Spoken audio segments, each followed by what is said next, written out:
Sorry योभन्दा पहिला चाहिँ केही टेक्निकल प्रब्लमले गर्दा चाहिँ त्यतिमै भिडियो स्टप गर्नु परेको थियो।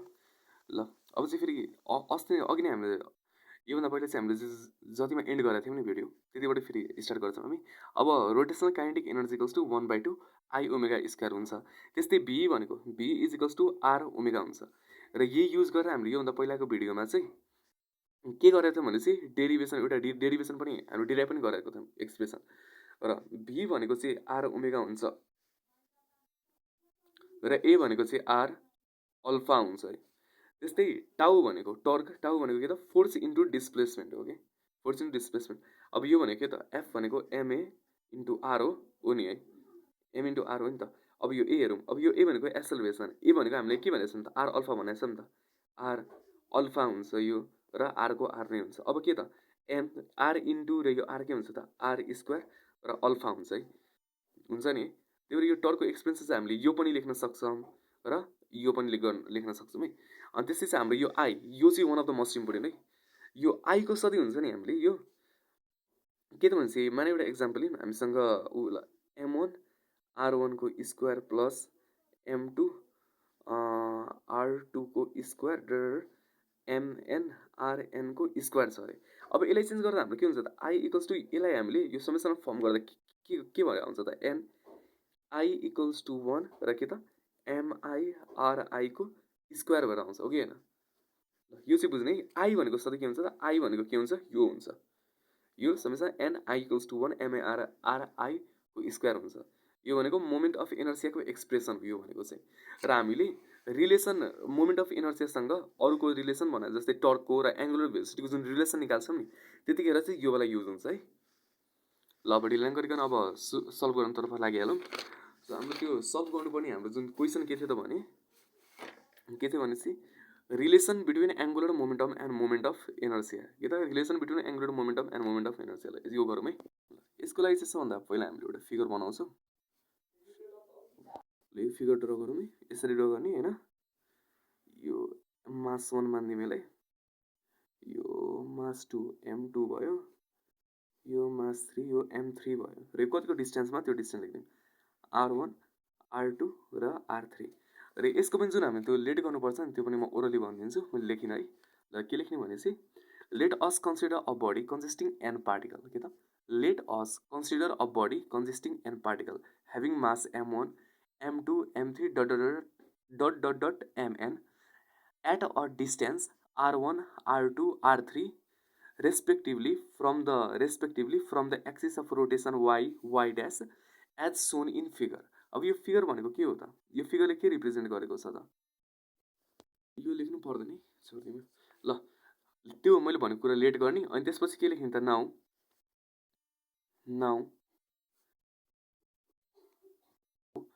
हामीले रिलेसन के को निकाल्नु भनेको छ त एङ्गुलर भेलोसिटी, होइन रिलेसन बिट्विन हाम्रो के थियो एङ्गुलर भेलोसिटी थियो कि एङ्गुलर मोमेन्टम थियो, angular momentum, relation between angular momentum र मोमेन्ट अफ इनर्सियाको निकाल्नु। अब एङ्गुलर मोमेन्टम भनेको चाहिँ के त एङ्गुलर मोमेन्टमलाई चाहिँ हामीले एलले डिनोट गर्छौँ र एल भनेको चाहिँ पिभी हुन्छ।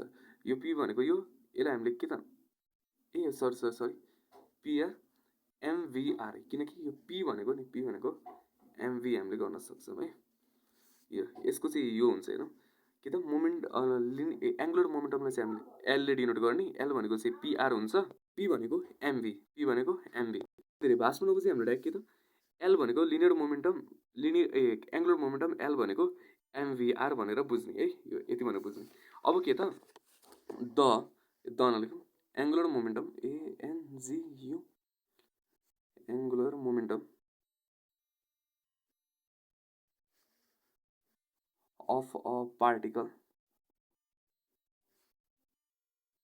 having mass m1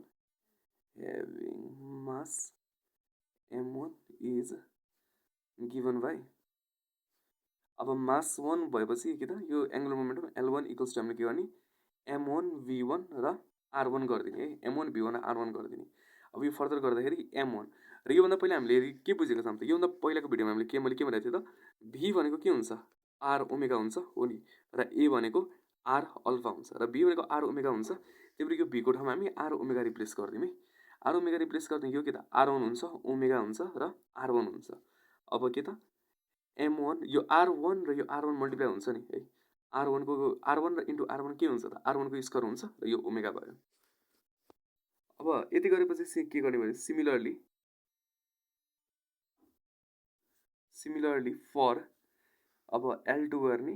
अब यो L2 भएपछि नि अब यो यहाँ m1 थियो भने चाहिँ मास 1 को लागि, अब यो चाहिँ के त मास 2 को लागि भने यो m2 अनि यही फर्दर के गर्नु पर्दैन, यो 1 भयो भने यहाँ 2 हाल्दै नि r2 को स्क्वायर ओमेगा हुन्छ।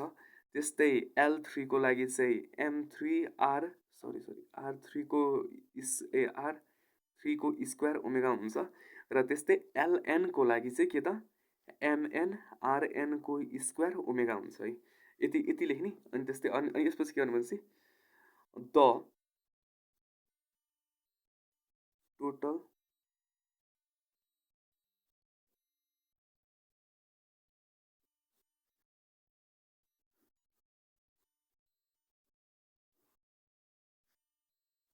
The total angular momentum of body is के त टोटल एङ्गुलर मोमेन्टम भनेको L इक्वल्स टु के हुन्छ त हाम्रो अब यो भएको के L इक्वल्स टु के त L1 plus L2 plus L3 dot dot dot dot LN है।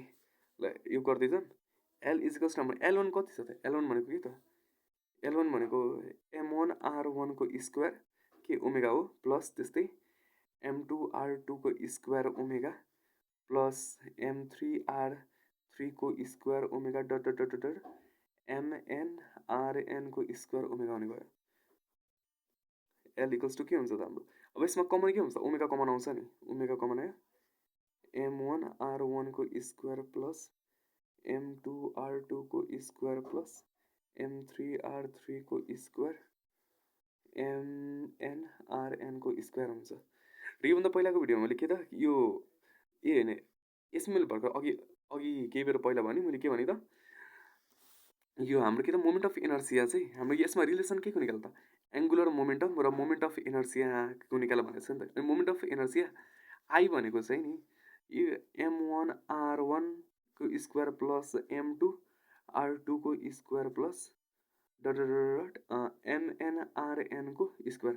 तपाईँहरूले नि मैले यो m3सम्म यो L3 पनि निकाल्ने यो ननिकाले पनि हुन्छ यो L2 मात्र निकाले पनि हुन्छ है L2 मात्र निकाले पनि इनफ छ है यति गरे पनि हुन्छ मार्क्स काटिँदैन र यति गरेर चाहिँ अझ राम्रो हो नगरिने केही फरक चाहिँ पर्दैन। अब यो भनेपछि अब यसलाई हामीले के हो उमा समेसन फर्म लेख्ने हो भने आई इक्वल्स टु के हुन्छ त हाम्रो के हुन्छ त summation n i equals to 1 MIRI को स्क्वायर हुन जान्छ है यो। ल त्यस्तो हुनाले अब यसको ठाउँमा हामीले के लेख्न मिल्यो त अब ओमेगाको ओमेगा नै लेख्ने हो नि त। अब यहाँ के लेख्दैन त एन आई इक्वल्स टु 1 के त MIRI को स्क्वायर यति लेख्ने। अनि यसपछि के लेख्ने भने चाहिँ since I equals to n यो आई इक्वल्स टु 1 MIRI को स्क्वायर के हुन्छ त यो अब L is equals to omega. अब यसको ठाउँमा हामीले यो आई लेख्न मिल्यो नि यसको ठाउँमा L is equals to omega I therefore के त L इज इक्वल्स टु यसले दिएको नि आई ओमेगा। ल यही हो यति हो this is the required expression for the relation between angular momentum and moment of inertia. यति गरेपछि हजुरको टक्रक्क 3 मार्क आउने भयो। ल अब इम्पोर्टेन्ट डेरिभेसन मध्ये यो पनि सक्यो हाम्रो। अब अर्को लास्ट छ एउटा state and explain the principle of के त state and explain the principle of conservation of angular momentum. अब यो एउटा गरिसकेपछि यो जति डेरिभेसन छ नि यो रोटेसनल डाइनामिकको यति मात्रै हो कि यति मात्रै डेरिभेसन हेरेँ योभन्दा पहिलाको जति मैले भिडियो बनाएँ त्यति मात्रै भिडियो हेरेँ इनफ छ त्योभन्दा धेरै अरू केही हेर्नु पर्दैन। र यो डेरिभेसनले न्युमेरिकल गर्न पनि एकदम हेल्प गर्छ। र यसपछिको जुन भिडियो आउँछ अब हाम्रो के त यो डेरिभेसनको पार्ट चाहिँ सक्यो जुन चाहिँ 2 देखि 3 मार्क्सकोमा आउँथ्यो यो एउटा भागी चाहिँ म गर्छु। र यो अब डेरिभेसन सकेपछि हामी अब 1 मार्क्समा आउने त्यो इम्पोर्टेन्ट डेफिनेसनहरू हेर्छौँ र त्यो चाहिँ एउटा भिडियोमा कभर गर्छु म। त्यसमा चाहिँ म क्वेसन मात्रले इम्पोर्टेन्ट लिएर आउँछु र एन्सरहरू चाहिँ म ओरली भनिदिन्छु अनि बुझाउनु पर्ने टर्ममा चाहिँ म बुझाएर भन्छु है। र त्यो 1 मार्कको डेफिनेसन सकेपछि हाम्रो त्यो रिजनिङ क्वेसन हुन्छ त्यो गिभ रिजन टाइपको क्वेसनहरू, त्यस्तो क्वेसनहरू लिएर आउँछ फेरि अर्को भिडियोमा। अनि त्यो सकेपछि यो हाम्रो यो फर्स्ट च्याप्टर रोटेसनल डाइनामिक्स सक्छ र रोटेसनल डाइनामिक्स सकेपछि फेरि हामी अर्को च्याप्टरमा च्याप्टर 2मा जम्प गर्छौँ, जुन चाहिँ के हो पिरियोडिक मोसन हो। र यसमा चाहिँ यो फिजिक्सको मात्र नभएर फिजिक्स केमिस्ट्री म्याथ तिनटै मेजर सब्जेक्ट चाहिँ आउँछ है, फिजिक्स केमिस्ट्री म्याथ। ल अब हाम्रो अर्को के थियो भनेपछि अब state and explain the principle of conservation of angular momentum है। अब principle of conservation of angular मोमेन्टमले के रिप्रेजेन्ट गर्छ त? यसले के गर्छ भनेपछि the principle of conservation of angular momentum states that if there is no external force no external torque acting on a system, then the total angular momentum of a system remains constant. यो principal of angular मोमेन्टमले चाहिँ के represent गर्छ भने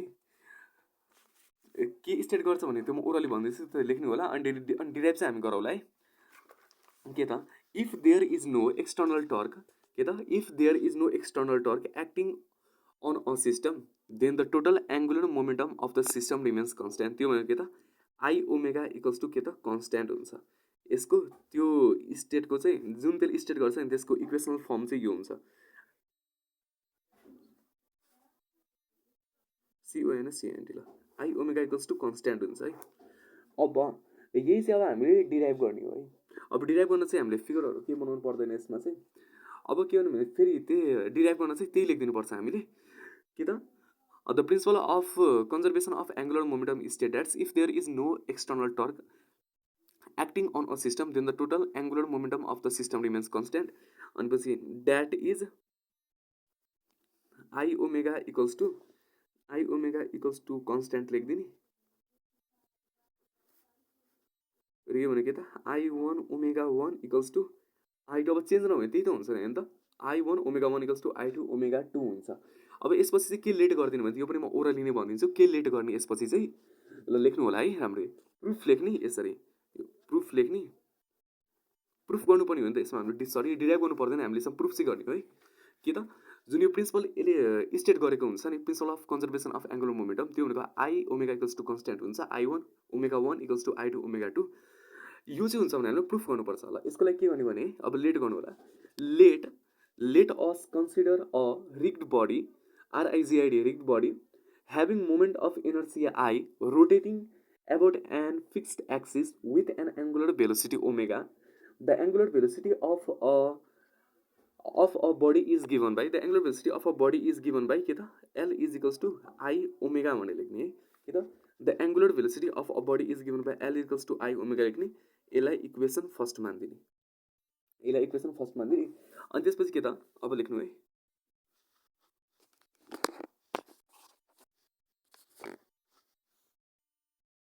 now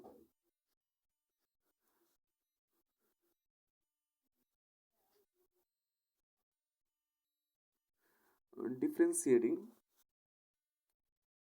equation 1 on both side with respect to t we get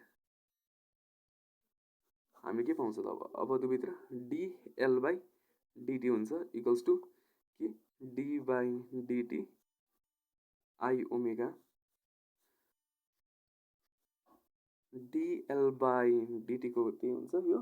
अब यो I छ नि यो आईले चाहिँ हामी यता ल्याइदिने निकै भने कन्स्ट्यान्ट त अब डी आई यता भयो अनि डी ओमेगा बाई डिटी। अब यो डी ओमेगा बाई डिटी भनेको के हो त डी ओमेगा बाई डिटी भनेको के हो त योभन्दा पहिलाको भिडियोहरूमा हामीले के भनेको थियौँ त जुन अल्फा हुन्छ अल्फा भनेको के त एङ्गुलर भेलोसिटी एङ्गुलर एसेलरेसन हो र एङ्गुलर एसेलरेसन भनेको के त डी ओमेगा बाई डिटी हुन्छ। र यो डी ओमेगा बाई डिटी भनेको नि यो जुन हुन्छ नि हाम्रो डी ओमेगा बाई डिटी यो भनेको के हो त यो एङ्गुलर भेलोसिटी हो के यो भनेको के त एङ्गुलर भेलोसिटी हो, यो भनेको हाम्रो एङ्गुलर भेलोसिटी हो। ल अब dl by dt is equals to I मैले के भने त यो डी ओमेगा बाई डिटी भनेको के हुन्छ अल्फा हुन्छ। त्यही भएर हामीले यो आई अल्फा हामीले यहाँ लेख्न मिल्यो है। अब के गर्ने भने अब हाम्रो नि ओआरआर डिएल बाई डिटी अब आई अल्फा भनेको के हो त हामीले relation between torque and moment of इनर्सियामा टाउ इज इक्वल्स टु कति आएको थियो त आई अल्फा आएको थियो नि हो कि होइन अब यहाँ आई अल्फा छ अब आई अल्फाको ठाउँमा हामीले टाउ लेख्न मिल्यो नि मिल्यो है यहाँ हामीले यहाँ टर्क लेख्न मिल्यो किनकि because tau is equals to I alpha हुन्छ यहाँ पनि हामीले बिकज लेखिदिउँ है किन छोड्नु त alpha is equals to d omega by dt हुन्छ